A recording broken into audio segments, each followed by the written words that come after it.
Indu mill येथील Bharat Ratna doctor Babasaheb आंबेडकरांचं स्मारक जे आहे हे अतिशय भव्य दिव्य होत आहे. खरं म्हणजे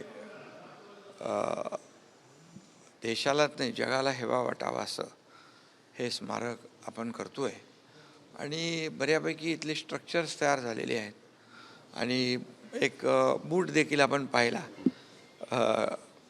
त्या बुटाच्या साईजवरून लांबी रुंदीवरून बाबासाहेबांच्या पुतळ्याचं भव्य दिव्य स्वरूप डोळ्यासमोर येतं आणि बाबासाहेबांनी या देशासाठी जे काही योगदान दिलेलं आहे, आपली भारताची घटना जी आहे जगातल्या सगळ्या देशांची घटनेचा अभ्यास करून आपल्या भारत देशाची घटना सर्वोत्तम घटना सर्वोत्कृष्ट घटना बाबासाहेबांनी लिहिली आणि सर्वसामान्य शेवटच्या घटकाला न्याय मिळाला पाहिजे अशा प्रकारची घटना आहे. आणि त्यामुळे त्यांचं सर्व धर्माप्रती सर्व समाजाप्रती जे काही प्रेम होतं, जे काही त्यांची भावना होती ती त्यांच्या घटनेच्या माध्यमातून संपूर्ण जगाला दिसते. आणि म्हणून अशा महामानवाला हे कितीही उंच जरी केलं तरी बाबासाहेबांच्या कार्याची उंची काय गाठता येणार नाही. आणि म्हणून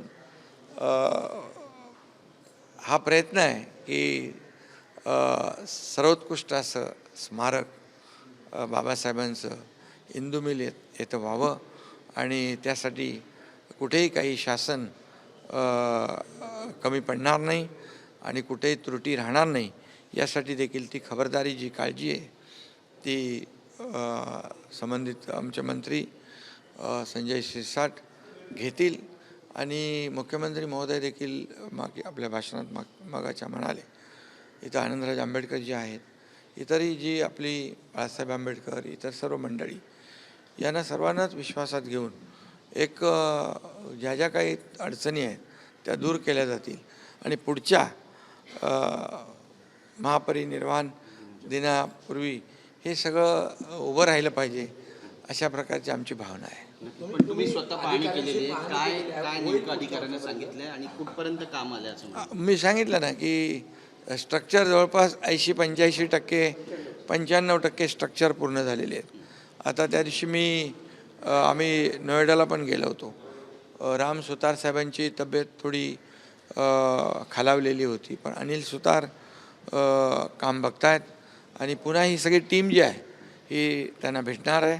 तेही इकडे येतील, हे तिकडे जातील आणि योग्य तो एक पुतळ्याचा जो निर्णय आहे तो युद्धपातळीवर होईल. डॉक्टर बाबासाहेबांचे विचार यांनी संपूर्ण जगभरामध्ये पसरतील आणि मुंबईकडे एका वेगळ्या नजरेनं पाहिलं जाईल हा पुतळा जेव्हा पूर्ण होईल. इथं खरं म्हणजे बाबासाहेबांचा जन्म महाराष्ट्रात झाला, पण त्यांचं जे काही तेज आहे, त्यांचे विचार आहे, पुरे जगामध्ये त्यांच्या विचारांना आज लोकांनी आत्मसात केलं आहे.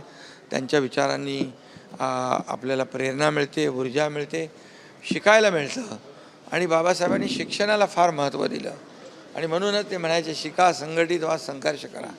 हा जो काय त्रिसूत्री मंत्र आहे तो आजही लोकांच्या मनात आहे.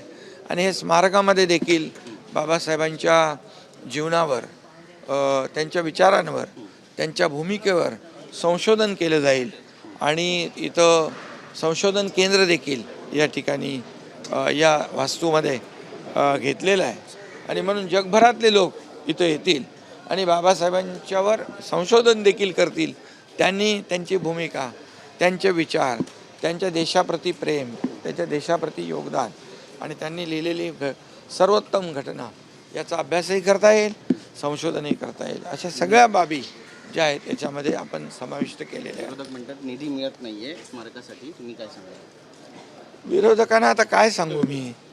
बाबासाहेबांच्या स्मारकाला निधी कमी पडला तर आमच्या सरकारचा उपयोग काय? त्यामुळे बाबासाहेबांच्या घटनेच्या आधारावर देशाचा कारभार चालतो. देशाचे प्रधानमंत्री नरेंद्र मोदीजी तो कारभार पुढे नेत आहेत आणि आज आपला देश पुढे जातो आहे, आर्थिक महासत्तेकडे जातो आहे. आज 11व्या क्रमांकावर 5व्यावर आला आहे, आज 3ऱ्यावर येणार आहे. ही बाबासाहेबांचीच देण आहे. बाबासाहेबांच्या विचारांमुळे सर्वसामान्य माणूस सर्वोच्च पदावर बसतो, ही बाबासाहेबांची घटना. आणि त्यामुळे बाबासाहेबांच्याच विचाराने आमचं राज्य चालतं आहे. आणि त्यामुळे बाबासाहेबांच्या स्मारकाला जेवढं उत्तमोत्तम करता येईल तेवढं आम्ही करणार. सर आने वाले समय में मुंबई में ड्राई डे घोषित होगा? अभी यहाँ तो किया हुआ है, अभी उसके बारे में भी जरूर शासन योग्य निर्णय, उचित निर्णय लेगा. आनंदराज आंबेडकर साहेब पण आज स्वतः तुमच्यासोबत या ठिकाणी आहेत. त्यांनी पण पाहणी केली. आनंदराजजींनीच मला स्टेजवर बसल्यात सांगितलं की आपण एक पहिले अगोदर एकदा पाणीसाठी आम्ही येणार होतो आणि त्यावेळेस फुल पाऊस पडला आणि मग आनंदराज स्वतः आले. मी तिकडे पुराची पाहणी करत बसलो.